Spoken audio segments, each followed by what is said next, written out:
leaves at yung ating cloves.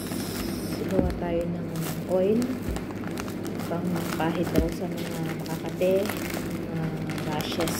Ito guys, meron ako napanood na vlogger, effective daw to guys. Try natin gawin ito guys, yung cloves guys, yung cloves.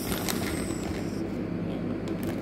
Tapos yung ating olive oil na 100% virgin olive oil, kahit anong olive oil guys pwede. Tapos yung ating bay leaves.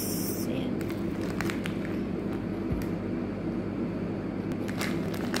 Ano guys, maglagay tayo ng isang kutsara na cloves sa lalagyan.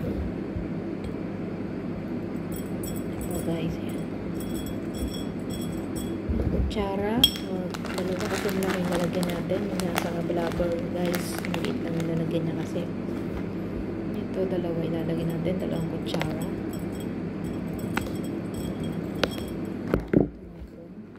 Lutin natin, ilagay natin yan. Ayan, may natira guys. Tapos ating bay leaves. Ito guys, sabi niya doon 6 to 10 pieces. Malaki kasi yung kanya guys. Ito 2, 4, 6. Sa akin kasi maliliit yung bay leaves ko.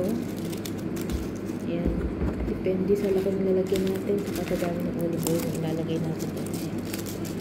Sabi natin, putulin natin para hindi siya ganong lalaki.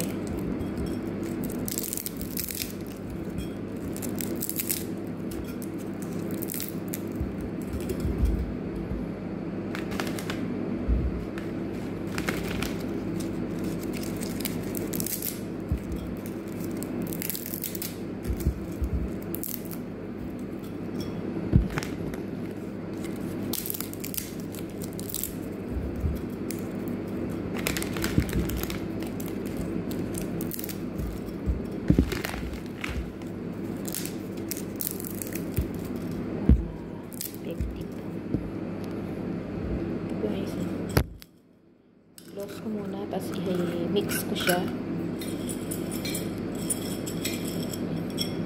Ang loob niya guys. Itong bote na to guys, pag minsan may mga sweet sila na mga syrup, ganun, hindi ko tinatapon.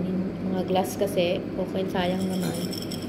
Mapakinabangan ko ako. Ayan, tulad ngayon, kailangan ko ng ganito. Meron. Ayan, guys. Hindi ko tinatapon talaga.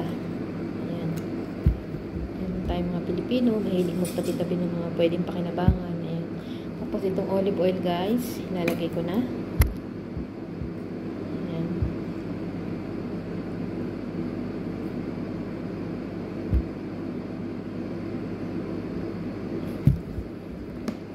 Ayan, mga natirang olive oil.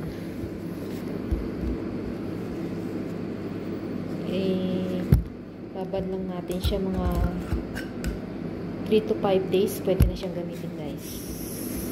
Ayan. Ayan guys, ang kaganda oh.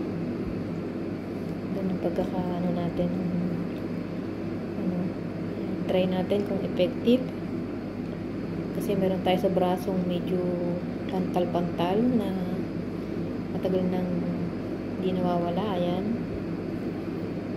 Ayan, sa braso. Try natin kung effective. Ayan.